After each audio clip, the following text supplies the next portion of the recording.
Hello mga gamers at nagbabalik muli tayo sa ating panibagong laro. At ito ay tinatawag na Stickman the Flash. Nalaro ko na to ng isang beses pero may mga gamit na ako dito pero okay lang naman yun. At without further ado, start na natin ng laro. Madali lang naman ang mga control dito at ang control lang ay ganyan lang, pipindutin mo lang at magte-teleport ka at pag in-swipe mo naman ikaw ay makaka-atake katulad niyan, ina-atake ko. Yan na ang boss. Madali lang naman ang tricks dyan para mapatay yan. Swipe mo lang at ilaga mo ang kanyang skill at kailangan mo rin kunin ng mga gems na kanyang dinadrop.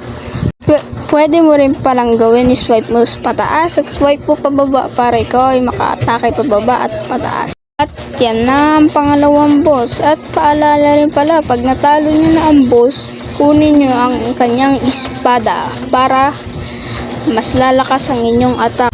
Dito sa part na to, nakalimutan ko ditong kunin yung espada, sayang. Comment nyo guys kung gusto nyo mag part 2 at kung ayaw nyo naman maglalaro tayo ng ibang laro katulad ng Minecraft, Roblox, mga ganyan. Etong namamana na to medyo mahirap to kalaban at dito rin ako namatay kasi nagkamali ako ng galaw.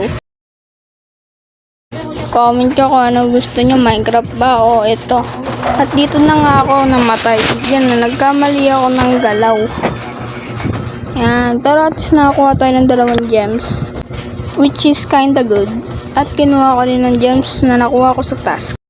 Dito naman kakalaban na tayo ng boss para makuha na natin ang kanyang cave. Tinry ko na itong talunin kaso hindi ko pa siya matalo. Try natin ngayon kung matijambahan natin. Ingat nga rin pala kayo pag makikipaglaban kayo dito sa boss kasi minsan nagte-teleport sila sa iyo at magi-skill sila. At ayan na nga, natalo na natin ang boss.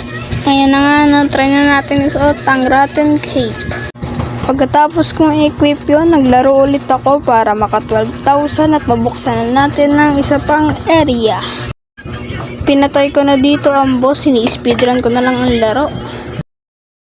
Ito naman, tatalunin ko na ang pangalawang boss at yan, dito naman sa part na to, kinuha ko na yung soldado, di ko na nakalimutan. Magre-rematch ulit kami ng pumatay sa akin na kulay violet na nakapana, which is ang boss na may pana. Ito na nga, nagre-rematch na kami. At dito sa part na to, ako naman ang nanalo at siya naman ang natalo. Tsaka nga rin pala, di ko kinukuha yung bow yan, di ko type yan eh. Parang nahihinaan ako. Wala nang patumpik-tumpik pa, next boss na agad. Kakalabanin ko na tong spear na may boss. Mahina lang naman tong boss na to, huwag kayong mag-alala. Basta wag lang kayo ma-hit. Easy win. Tsaka nga pala, pindot-pindutin nyo pala yung kalaban. Mamamatay din sila pag pinindot nyo yung kalaban. Dito nag-spawn na naman ulit yung boss na may pana. At hindi ko siya matalo ng mabilis. Pero okay na yan, basta wag lang tayong mamamatay. Yan, natalo na natin siya. Okay, next boss na kaagad. Ito namang boss na to, malakas tong boss na to. Pero huwag kayo mag-alala. Kaya yan, huwag lang kayo mag-fight.